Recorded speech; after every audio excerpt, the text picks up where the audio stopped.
This is the second video in a series about the Pantheism Controversy. In our first video, we explored the philosophy of Spinoza and its reception in 18th century Germany, which spurred the Pantheism Controversy. In this video, we'll turn to the response to the controversy offered by Immanuel Kant, who sought to stake out a middle ground between reason and faith. Immanuel Kant, one of Germany's most influential and brilliant philosophers, is most famous for his three critiques: the critique of pure reason, the critique of practical reason, and the critique of judgment.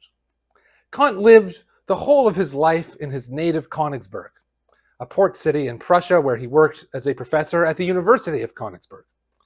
Legend has it that Kant lived his life with such mechanical precision that the Königsberg locals would set their watches according to Kant's daily walk, which always happened at precisely the same hour.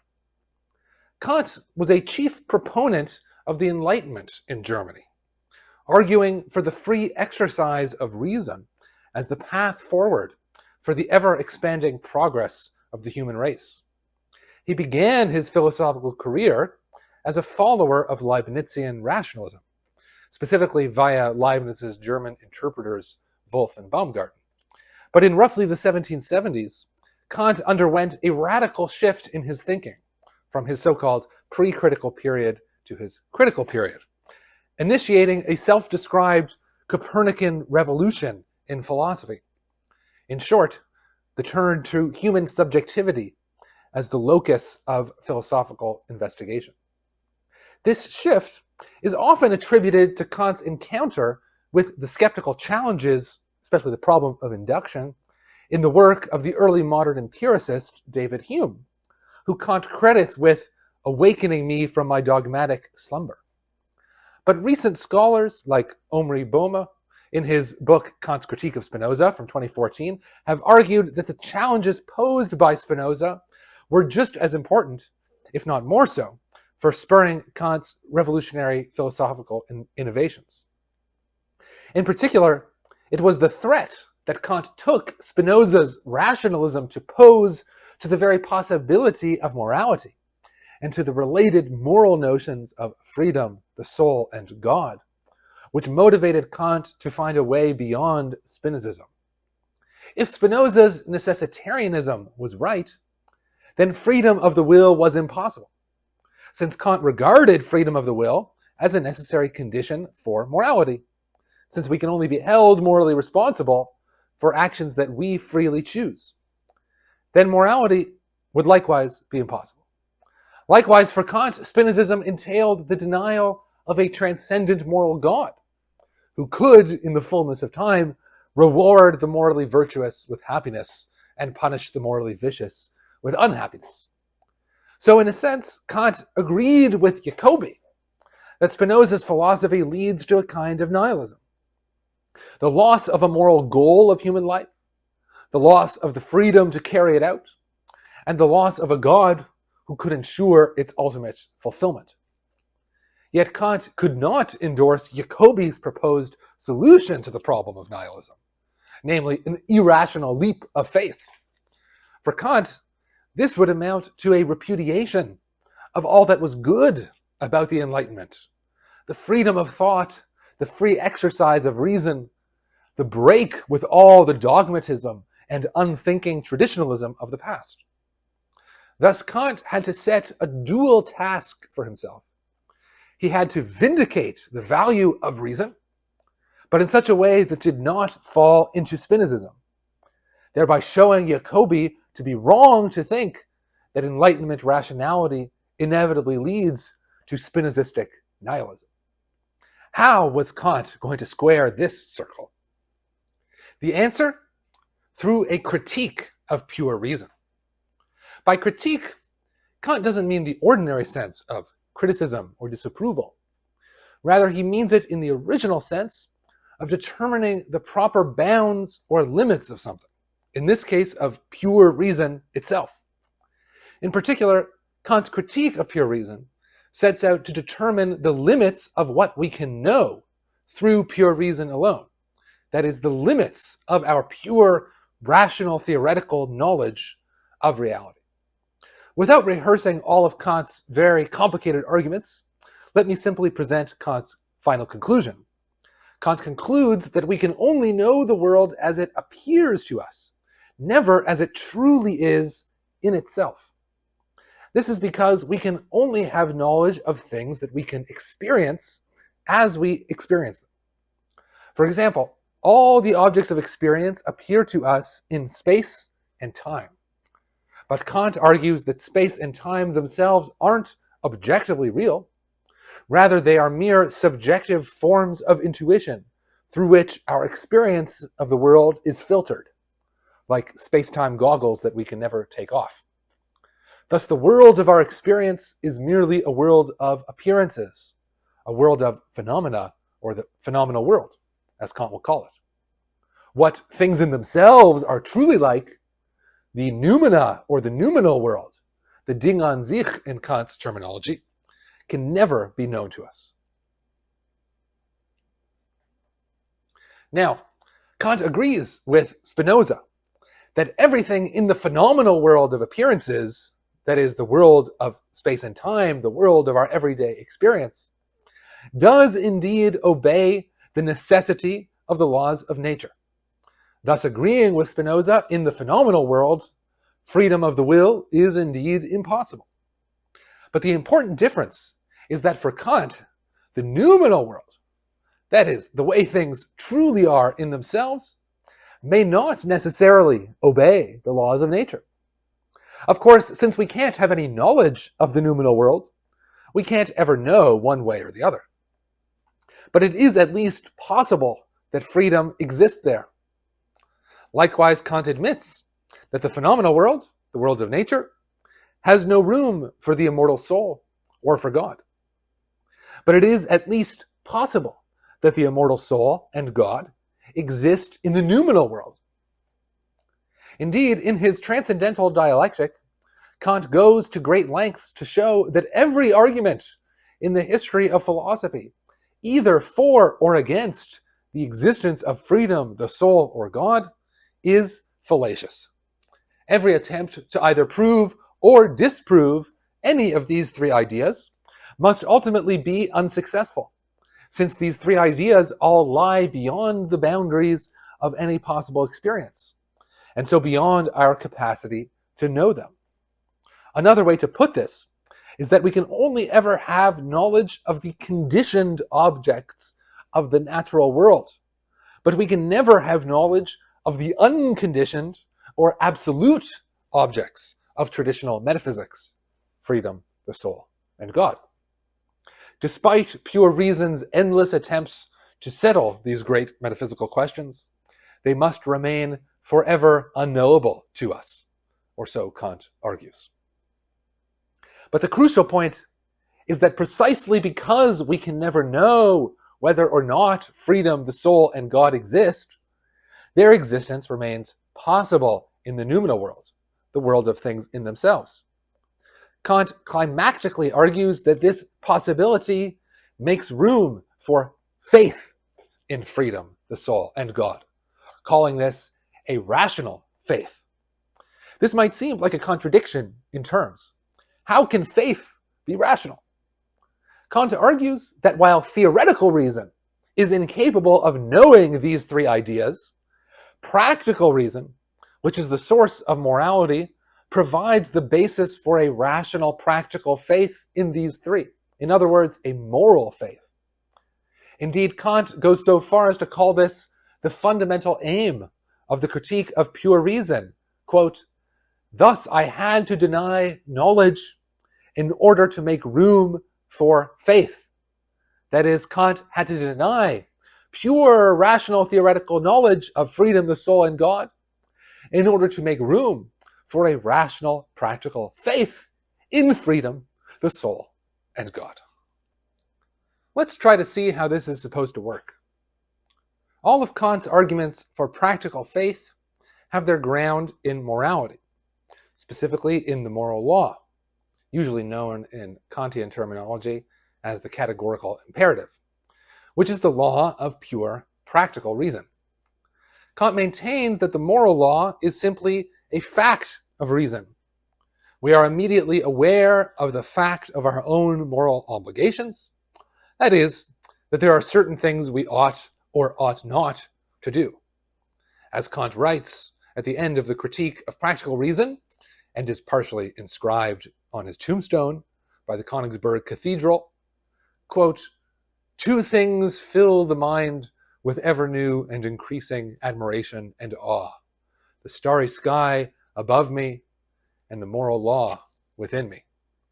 I do not seek or conjecture either of them, as if they were veiled obscurities or extravagances beyond the horizon of my vision. I see them before me and connect them immediately with the consciousness of my existence." Having established the moral law as a fact of reason, Kant next introduces what will later be called the ought implies can principle. If it is true that we ought to do something, then it must be possible for us to do it. In other words, we cannot have an obligation to do something that is impossible for us. Thus, if it is true that we ought to act as morality demands, then it must be possible for us to do so. In its most general form, this is the basis for Kant's argument for a practical belief in freedom. Without freedom of the will, it would be impossible for us to act morally. But since we ought to act morally, it must be possible for us to act morally, and therefore freedom must exist.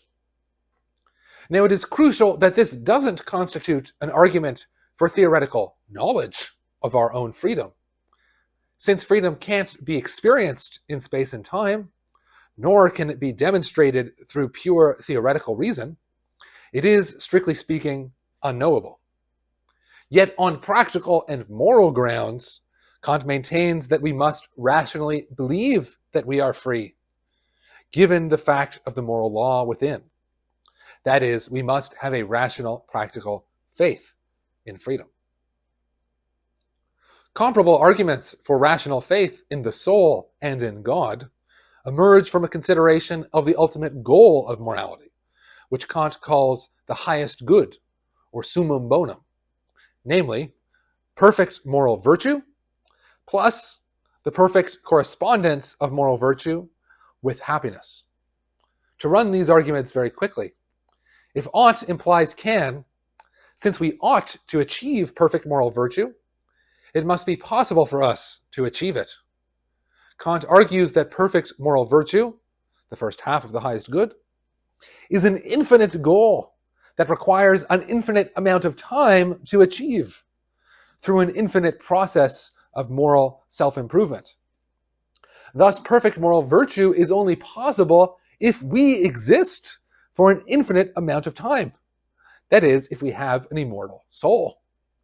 Therefore, we must have a practical, rational faith in the immortality of the soul as a condition of possibility for doing what we ought to do. Likewise, Kant argues that the perfect correspondence of moral virtue with happiness, the second half of the highest good, is only possible if God exists. The world of nature, of time and space, does not contain the basis for this correspondence within itself. The righteous suffer while the wicked prosper. Only if there is a transcendent moral author of nature with perfect knowledge, power, and goodness could this correspondence be assured through a final dispensation of reward and punishment, or something of the sort. Since we ought to achieve this perfect correspondence of moral virtue with happiness, and since this is possible if and only if God exists, then we must have a practical, rational faith that God exists. For many, it seemed as if Kant had saved the day, that he'd found a way to have his rational divine cake and eat it too, to hold on simultaneously to both reason and God, without either taking an irrational leap of faith into the abyss, nor becoming adrift in the sea of cosmic meaninglessness. But did he really manage to do it? Is practical rational faith a satisfactory solution to the problem of nihilism? Kant's contemporaries didn't seem to think so. For one, Kant's denial of knowledge of God, they argued, threatens to do away with God altogether. Thus, the German Jewish poet Heinrich Heine drew a provocative comparison between Kant and the leader of the French Revolution, Maximilien Robespierre. While Robespierre had killed a king, namely Louis XVI, by guillotine, Kant had killed God Godself through the philosophical guillotine of the Critique of Pure Reason, by abolishing all theoretical knowledge of God. In a similar vein, Mendelssohn called Kant the all-destroyer for destroying all the traditional metaphysical proofs for God, the soul, and freedom. Hegel would go on to say that Kant's philosophy was symptomatic of the then contemporary state of European civilization, in which the death of God was inescapable. In more concrete philosophical terms, the post-Kantian German idealists would all express their dissatisfaction with Kant's many dualisms: phenomena versus noumena, nature versus freedom, theory versus practice, is versus ought, knowledge versus faith, and so on. For Kant's critics, these unwarranted and unresolved dualisms bespoke Kant's unreconciled or alienated vision of the human being and their place in the world. We are all split or torn in two between the various sides of these oppositions, each of which expresses a kind of wound or rift in the human spirit, which Kant's critics thought could only be healed by going beyond Kant. In the Kantian system, his critics maintain, we are, first of all, cut off from nature. Nature is treated as a mere appearance or phenomenon, a veil of illusion hiding the true noumenal world. Missing from Kant's picture, they argue, is something akin to Spinoza's grand vision of our harmony with nature, our place in the natural world, and the holistic interconnectivity of all natural beings. Likewise, in the Kantian system, they argued we are cut off from God. We can never truly know God, restricted as we are to a merely practical faith in God's existence. For Kant, God remains an utterly unknowable and inscrutable being, forever beyond our reach. Missing from Kant's picture is something like Spinoza's grand vision of our intellectual love of God as a part of the infinite love with which God loves Godself, a deep harmony and union between humanity and God, achieved above all through knowledge of God. After all, doesn't Scripture teach that above all God desires to be known by human beings? And as both Plato and Aristotle put it, God is not jealous, such that God would withhold knowledge of Godself from us. Rather, God freely gives us the possibility of knowing God out of God's overflowing goodness. Finally, even given Kant's steadfast dedication to human freedom, it is difficult, his critics argued, to make out the relation between human action and divine action in his system. Granted that we must always work towards bringing about the highest good through our moral activity, yet it is only God who can finally make this highest good a reality. What role do human beings actually play within the gradual unfolding of the world towards its goal, if any? Do we matter to God's plan? Could God do it alone without our help? Kant's critics felt that questions such as these were left unresolved in Kant's philosophical system. Despite Kant's groundbreaking philosophical innovations, all of these problems and questions would push the next generation of German philosophers to break with Kant. Specifically inspired by the renewal of interest in Spinoza, thanks to Jacobi's unintended popularization of his work in the Pantheism Controversy. As a new day dawned for German philosophy, it would be a grand new synthesis of Spinoza and Kant that would carry the project first initiated by the Enlightenment forward, and even ultimately beyond itself into something new. Stay tuned to the next video in the series, where we'll explore Hegel's efforts to solve the Pantheism controversy by reconciling Spinoza and Kant, thereby attempting to complete the grand journey from nihilism to absolute spirit. Until then, as always, keep seeking.